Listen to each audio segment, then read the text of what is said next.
بسم اللہ الرحمن الرحیم۔ آج ہماری سیرت النبی صلی اللہ علیہ وسلم کی 9ویں کلاس ہے اور اس 9ویں کلاس کا پہلا حصہ ہم پڑھیں گے ہجرت حبشہ ثانیہ۔ نبی کریم صلی اللہ علیہ وسلم نے اپنے صحابہ اکرام کو دوسری مرتبہ حبشہ کی طرف ہجرت کرنے کی اجازت دی، اور اس دوسری مرتبہ ہجرت کرنے والے صحابہ کی تعداد ان میں 82 مرد تھے اور 19 کے قریب عورتیں تھیں۔ یہ 100 افراد پر مشتمل قافلہ بھی قریش مکہ کی نگاہوں سے بچ کے حبشہ کی پرسکون علاقے میں پہنچ گیا۔ جب قریش مکہ کو یہ بات پتہ چلی تو ان کو بہت افسوس ہوا کہ یہ لوگ کس طرح ہمارے ہاتھوں سے بچ کے نکل گئے ہیں۔ اس کا ازالہ کرنا چاہا انہوں نے کہ یہ لوگ وہاں پہ جا کے پرسکون زندگی کیوں گزاریں، وہاں پہ جا کے یہ لوگ خوش و خرم کی زندگی کیوں گزاریں۔ اس کے لیے انہوں نے یہ طریقہ کار طے کیا کہ انہوں نے اپنے 2 سفیر بھیجے، اور ان 2 سفیروں کو بھیجنے کا مقصد یہ تھا کہ یہ جو مسلمان یہاں سے گئے ہیں ان کو حبشہ کے ملک سے واپس لایا جائے۔ ان 2 سفیروں میں جانے پہچانے نام ہیں عبداللہ بن ربیعہ اور عمر بن عاص۔ دونوں نے بعد میں اسلام قبول کر لیا تھا۔ اس وقت یہ قریش مکہ کی طرف تھے، مشرکین مکہ کی طرف سے تھے، اور یہ دونوں اپنے زمانے کے منجے ہوئے سفارتکار تھے۔ اور عمر بن عاص کا تو کیا ہی کہنا، یہ وہی ہیں جنہوں نے بعد میں مصر فتح کیا تھا، ان کو فاتح مصر کہا جاتا ہے۔ اور یہ عاص بن وائل، جو گزشتہ کلاسوں کے اندر ہم نے عاص بن وائل کا تذکرہ پڑھا تھا، یہ اس کے بیٹے ہیں۔ تو منجے ہوئے سفارتکار تھے یہ دونوں حضرات۔ اور عمر بن عاص کے بارے میں کہا جاتا ہے کہ ان کو کسی دوسرے بندے کو اپنے موقف کے اوپر قائل کرنے کی انتہائی زیادہ صلاحیت ان کے اندر پائی جاتی تھی۔ تو قریش مکہ نے ان 2 سفیروں کو حبشہ کی طرف بھیجا، تحفے تحائف انہوں نے لیے، اور تحفوں میں جو سب سے بڑی چیز تھی اس زمانے میں، حبشہ جو ہے نا وہ قریش مکہ کی چمڑے کی منڈی تھی۔ چمڑا بہت زیادہ وہاں پہ قریش مکہ بھیجا کرتے تھے۔ چمڑے کی بنی ہوئی اشیاء انہوں نے خریدیں، بادشاہ کے لیے الگ تحائف انہوں نے خریدے، وزیروں مشیروں کے لیے الگ تحائف انہوں نے رکھے، پادریوں کے لیے الگ تحائف انہوں نے رکھے۔ تو اس طرح یہ 2 افراد جو ہے مکمل پروٹوکول کے ساتھ تحفے تحائف سے لدے ہوئے یہ حبشہ کی سرزمین میں پہنچ گئے۔ وہاں جا کے انہوں نے پہلے پادریوں سے ملاقات کی، جو عیسائی پادری تھے ان سے ملاقات کی، اور ان سے کہا کہ ہمارے ملک کے کچھ نوجوان جو ہے وہ آپ کے ملک میں آئے ہوئے ہیں، اور انہوں نے ایک ایسا دین اختیار کیا ہے کہ جو دین جو ہے وہ ہماری طرح کا نہیں ہے اور آپ کی طرح کا بھی نہیں ہے، آپ کے دین کے اوپر بھی وہ لوگ نہیں ہیں، اور وہ لوگ وہاں سے بھاگ کے آ گئے ہیں، وہ آپ کے ملک میں آئے ہیں، تو آپ کے ملک کا امن بھی یہ لوگ خراب کریں گے، تو ہم ان کو یہاں پہ لینے کے لیے آئے ہیں۔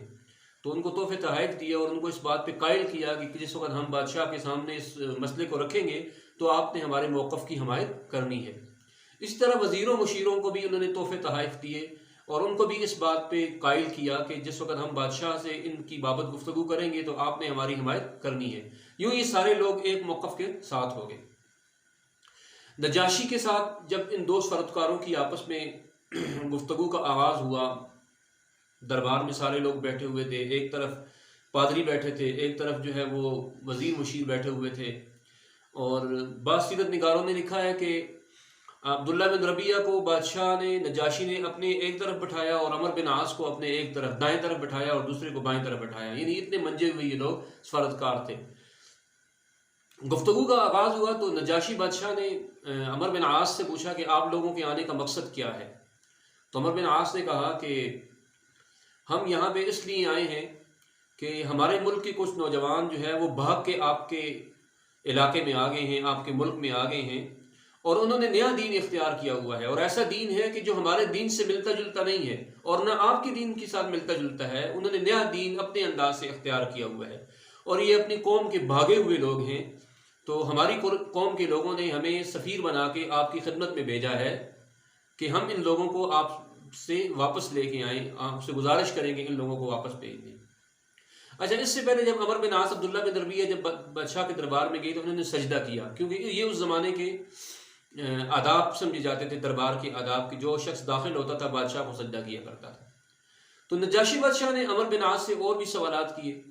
تو عمر بن عاص نے نجاشی بادشاہ کے مسلمانوں کے خلاف خوب کان بھرے اور ان سے کہا کہ یہ جو لوگ آپ کے پاس آئے ہیں یہ ایسے لوگ ہیں کہ ابھی آپ دربار میں ان کو بلائیں تو یہ آپ کو سجدہ بھی نہیں کریں گے، یہ ایسے لوگ ہیں۔ تو خوب پہلے بادشاہ کے کان بھرے، وزیروں مشیروں کو اور پادریوں کو پہلے تحفے تحائف مل چکے تھے، تو انہوں نے جو ہے وہ عمر بن عاص کی حمایت کی، موقف کی حمایت کی، اور ان سے کہا کہ ہماری بھی یہی رائے ہے کہ آپ ان لوگوں کو واپس کر دیں، یہ لوگ ہمارے علاقے کے لیے ٹھیک نہیں ہیں۔ لیکن نجاشی بادشاہ جو کہ عادل بادشاہ تھا، عدل و انصاف والا تھا، تو اس نے کہا کہ جب تک کہ میں ان کا موقف نہ سن لوں، ان کی بات نہ سن لوں، اس وقت تک میں کسی فیصلے پر نہیں پہنچ سکتا، اور میں یک طرفہ فیصلہ بھی نہیں کرتا۔ تو مسلمانوں کو کہلا بھیجا گیا کہ بادشاہ کے دربار میں آئیں۔ جب مسلمانوں کو پتہ چلا کہ عمر بن عاص سفارتکار کے طور پر آئے ہیں تو ان کو کچھ خوف محسوس ہوا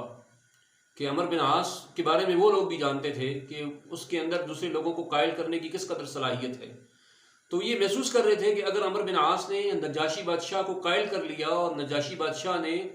ہمیں اپنے ملک سے نکال دیا تو پھر کیا بنے گا۔ بہرحال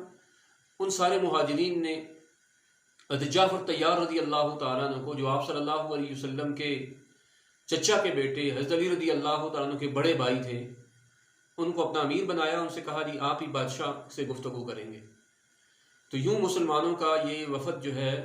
وہ بادشاہ کے دربار میں پہنچا، اور بادشاہ نے ان سے پہلا سوال کیا کہ آپ کس دین میں داخل ہوئے ہیں کہ جو نہ دین ان کا ہے اور نہ دین ہمارا ہے۔